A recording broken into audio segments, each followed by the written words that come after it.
Muy buenos días. El día de hoy les vamos a presentar nuestra exposición sobre la unidad 2, propiedades y leyes en los fluidos, con la asignatura de propiedades de la materia dirigida por el profesor López Carrillo Javier Jicotencatl.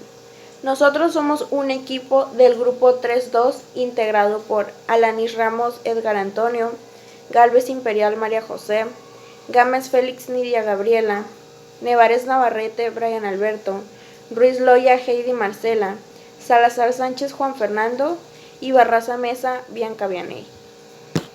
En esta exposición vamos a hablar sobre los fluidos, los cuales, a diferencia de los cuerpos rígidos y otros que hemos estudiado en unidades pasadas, son sistemas de partículas que no solo se deforman, sino que la deformación es parte de ellos y es una parte muy esencial. Son muy importantes en nuestra vida cotidiana ya que los respiramos, los bebemos e incluso están dentro de nuestro organismo y navegamos entre ellos. Tienen energía cinética y potencial que también podemos usar a nuestro favor, entre otras posibilidades que nos brindan. Gámez Félix Nidia Gabriela. Bueno, pues yo les vengo a hablar acerca de los fluidos en reposo. Antes de continuar, necesitamos saber qué es un fluido, en sí el concepto de fluido. Bueno, pues es lo que le mencionaré a continuación. Un fluido nosotros pensamos que es solamente en estado líquido, pero no, puede estar en estado líquido o en estado gaseoso. En sí, un fluido es una sustancia que se deforma continuamente, por eso el nombre de fluido viene de la palabra fluir o que fluye algo, una sustancia. Entonces, como mencioné anteriormente, que puede estar en sólido o en gaseoso. ¿Y esto por qué sucede? Esto sucede porque se le aplica una tensión tangencial, que esta, por más pequeña que sea, es la que genera cómo fluyen las sustancias. Pese a las notables diferencias que hay entre los líquidos y los gases, ellos tienen la propiedad de fluir, que no poseen los sólidos. Los dos se adaptan a los contornos de los recipientes en el que se colocan, sus partes se desplazan y esto ocasiona o provoca que dejan un lugar para los cuerpos que se sumergen en ellos. O sea, como quien dice en pocas palabras, pueden moverse con facilidad a través de tuberías. Concepto de presión. La presión hidrostática se debe al peso de un fluido en reposo. Cuando un fluido está en estado de reposo existe la presión hidrostática. En cambio, cuando el fluido está en estado de movimiento existe una presión llamada hidrodinámica, la cual está relacionada con la velocidad del fluido. Ley de Pascal.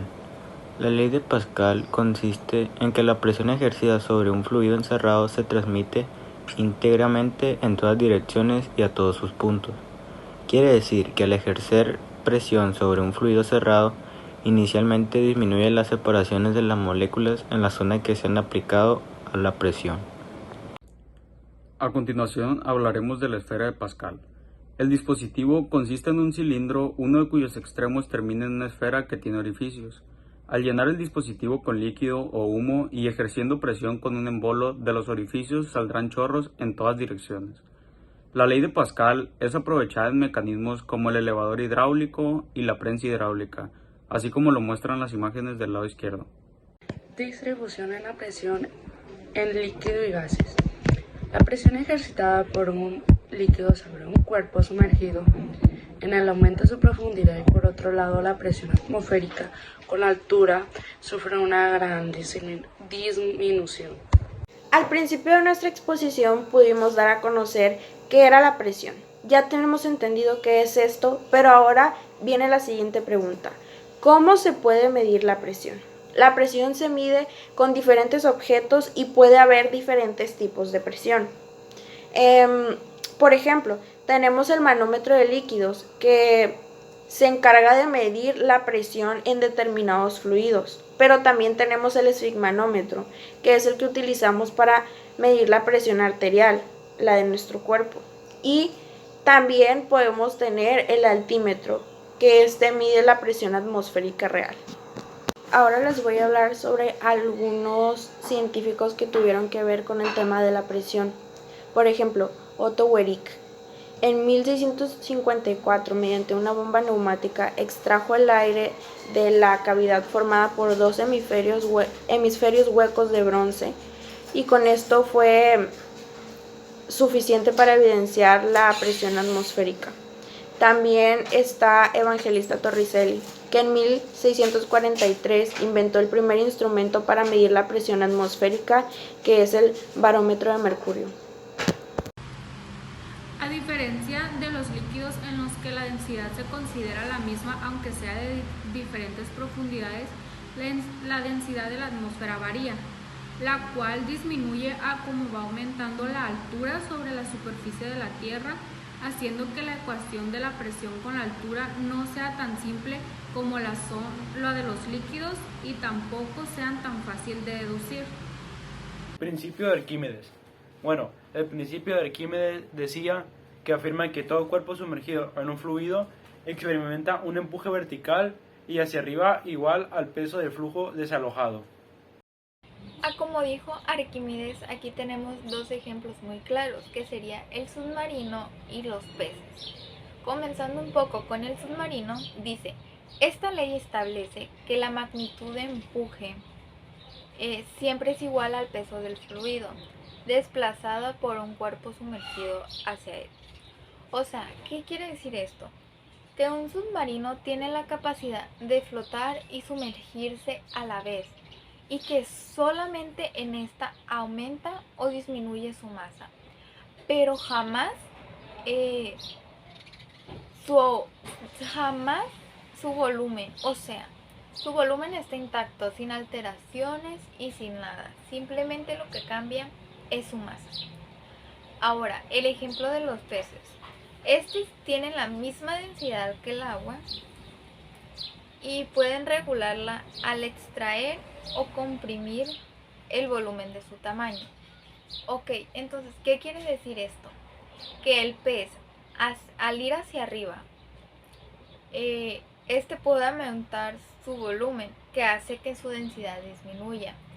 Y por el contrario, cuando va hacia abajo, reduce su volumen y aumenta su densidad. Si miramos, son cosas similares, pero que en uno aumenta la masa y no su volumen, en el caso del submarino, y en otro aumenta su volumen pero no su masa. Entonces, estas dos cosas son las que quería representar y dar a entender Arquímedes. Importancia y fórmula. La importancia de esta ley es que es un método que nos facilita determinar el volumen de un objeto de forma irregular. Un objeto completamente sumergido siempre desplaza un volumen líquido igual a un volumen propio. Quiere decir que el volumen de un cuerpo es igual al volumen de un líquido deslojado. Fórmula. Existe una fórmula para calcular este tipo de problema que se define como Fe igual a PVG, que significa la fuerza de empuje, densidad de flujo por volumen por gravedad. Fluidos en movimiento, funcionalidad. El movimiento de líquidos y gases por tuberías es muy común en la industria, la vida diaria y en los organismos de los animales y seres humanos. Incluso los cauces de los ríos representan especies de tuberías. Un ejemplo de los fluidos de movimiento sería el paso de aire a gran velocidad sobre techos ligeros, provoca el levantamiento de estos durante los huracanes. Otro sería el movimiento relativo entre el aire y las alas de los aviones, que origina una fuerza ascensional.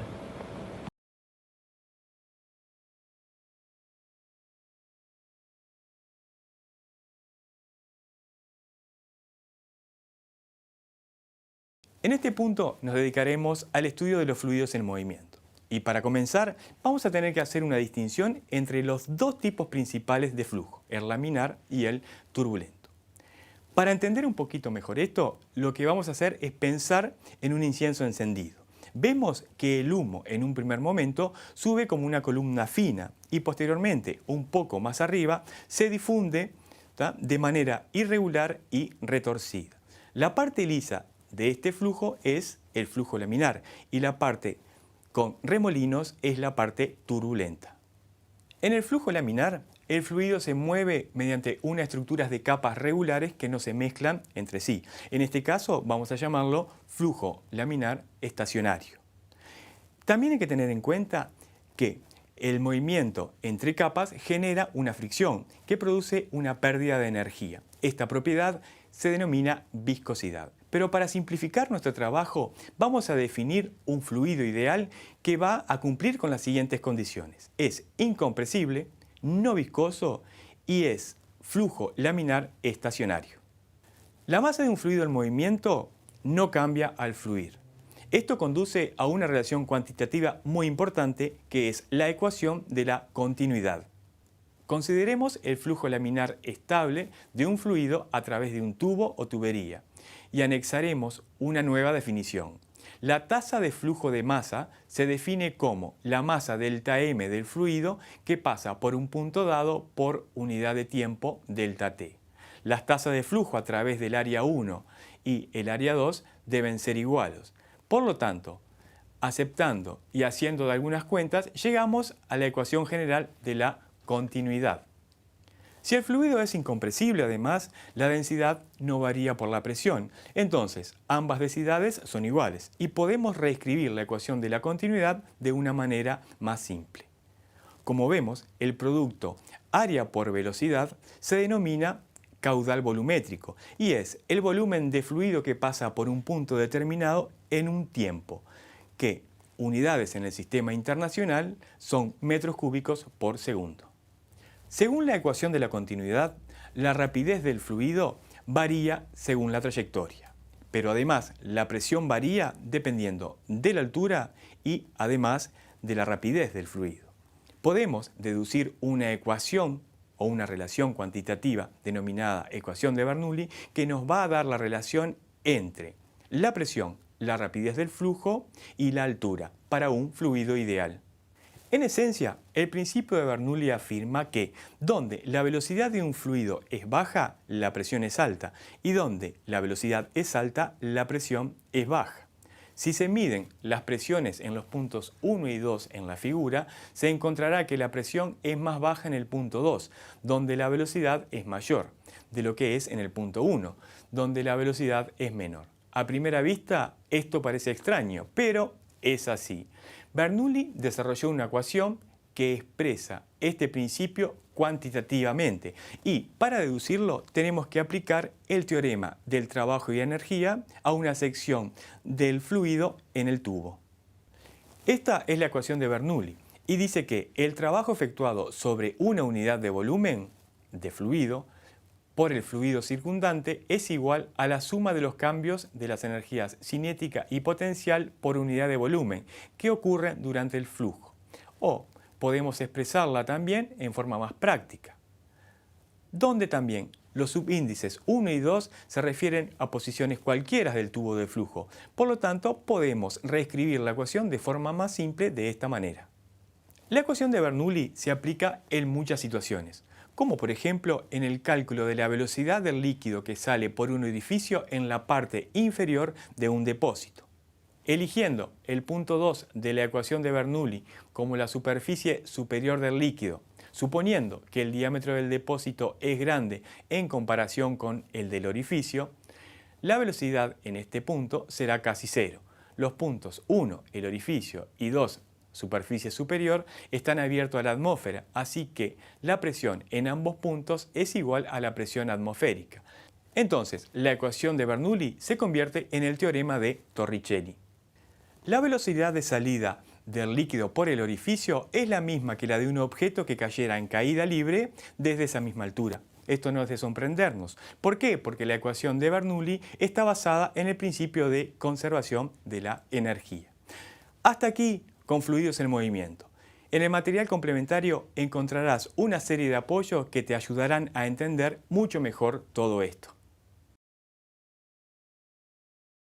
El cual se denomina así porque, como ya lo mencionamos anteriormente, líquido, que puede ser líquido o gaseoso, entonces, porque no tiene una dirección fija como tal, Entonces se tiene, por ejemplo, en los fluidos líquidos se pueden observar en ríos rápidos que el agua constantemente se está moviendo. O sea, si nosotros nos percatamos de un agua, o sea, miramos cómo el agua fluye y va fluyendo. Nosotros decimos que hay una corriente fuerte, pero en sí este es un fluido turbulento. En el caso ya de los gases, podríamos poner como ejemplo a un cigarrillo, el cual cuando lo tenemos y lo quitamos para que salga el humo, notamos un pequeño humo que no va en una dirección específica. O sea, de igual manera está en constante movimiento, se hacen círculos, uno se puede ir para la derecha, otro para la izquierda, entonces no tienen como tal una trayectoria. Ahora nos vamos al punto de abajo, la cual podemos ver cómo están unas líneas en el rectángulo directamente iguales, unas más pequeñas, otras más largas, pero en la misma dirección. A este tipo de fluidos se les denomina laminar. ¿Por qué? Porque estos ya tienen una en específico, o sea, una trayectoria en específico que deben de seguir. Y que también parecen que forman ciertas capas o ciertas láminas. Por eso viene ahí su nombre, el fluido laminar. Ya entrando un poquito más en el tema, vamos a ver algunas de las características que siempre deben de tener. Iniciando con la de arriba, que ya considerando que los fluidos pueden ser líquidos o gaseosos, pueden ser regulares y estables, y cuyas características normalmente nunca cambian con el tiempo. Entonces, si un fluido es de tipo trayectoria, de tipo laminar, perdón, siempre va a ser de tipo laminar. Y un fluido turbulento siempre va a ser de un tipo del tipo de fluido turbulento. Pero pues esto puede cambiar muy a lo lejos por una cierta discontinuidad dentro del mismo ambiente que los rodea. Otra cosa sería la densidad. La densidad de ellos es la misma en todos sus puntos. O sea, la densidad de los fluidos nunca va a cambiar. Lo que significa que no están comprimidos, o sea, que no están más comprimidos unos a los otros. O sea, todos los fluidos van a tener la misma densidad, aclarando que tienen que ser del mismo tipo de fluido. Además, para calcular la densidad, tenemos como fórmula que es masa entre volumen. Para ya tener, si queremos hacer como una operación matemática y saber exactamente la densidad ósea. Y esto puede abarcar tanto para líquidos y para gaseosos.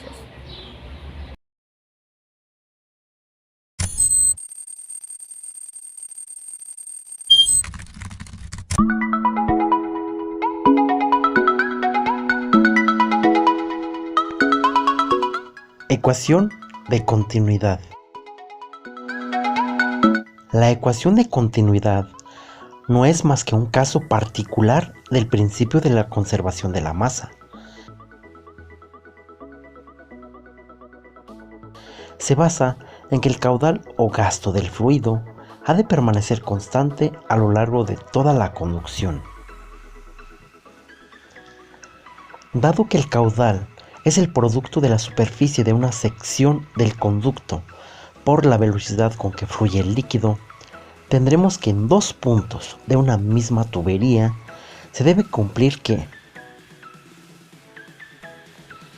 A1 por V1 es igual a A2 por V2, que es la ecuación de continuidad, y donde A es la superficie de las secciones transversales de los puntos 1 y 2. V es la velocidad del flujo de los puntos 1 y 2 de la tubería. Se puede concluir que, puesto que el caudal debe mantenerse constante a lo largo de todo el conducto, cuando la sección disminuye, la velocidad del flujo aumenta en la misma proporción y viceversa. La velocidad en el estrechamiento aumenta de forma proporcional a lo que se reduce la sección. Este principio tiene diversas aplicaciones importantes. Por ejemplo, los ingenieros civiles aplican estos conocimientos en las plantas de energía hidroeléctrica, al manipular el flujo de un líquido para impulsar las turbinas.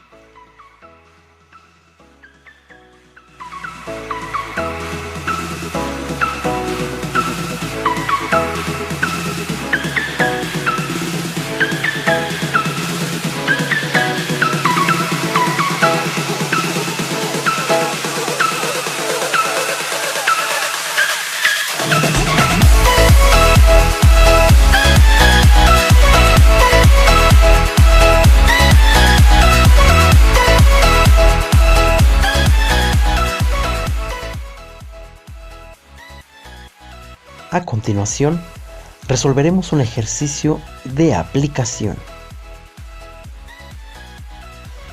Por una manguera de bomberos de 0.25 metros de diámetro, sale a presión agua que fluye a una velocidad de 10.5 metros por segundo.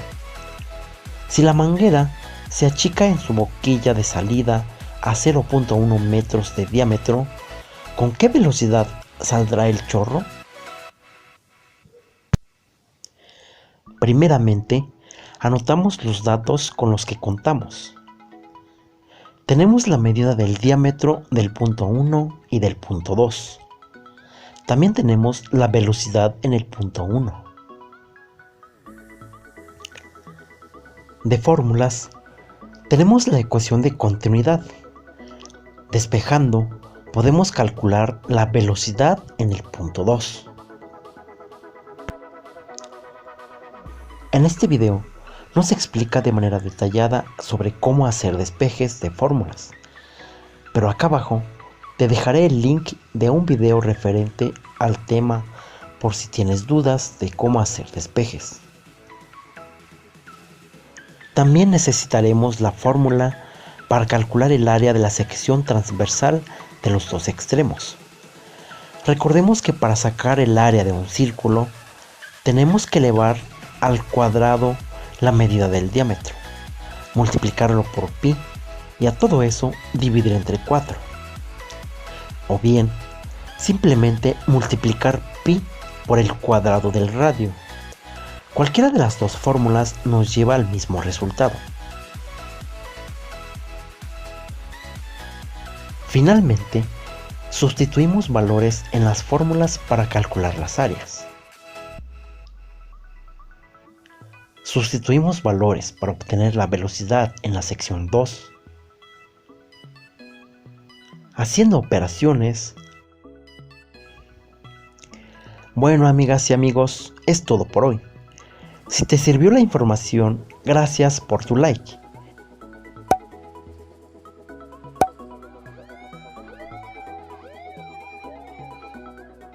Te invito a Ecuación de continuidad. La sección transversal variable. Si en el intervalo de tiempo de fluido atraviesa la sección de área 1, entonces en ese mismo intervalo un volumen igual de fluido debe atravesar la sección de área A2. Si no fuese así, y digamos, por ejemplo, por la primera sección pasara un volumen mayor de fluido que por la segunda, se podría decir entonces que este debería ir a... Ecuación de la continuidad. ¿Cómo puede el flujo atravesar la sección menor en el mismo tiempo que la mayor? Obviamente aumenta su velocidad. Mientras menor sea la área de la sección transversal, mayor será su velocidad. Expresión. La ecuación de continuidad puede expresarse en palabras diciendo que la rapidez del flujo de volumen en una tubería es la misma a lo largo de toda ella, independientemente de su sección transversal.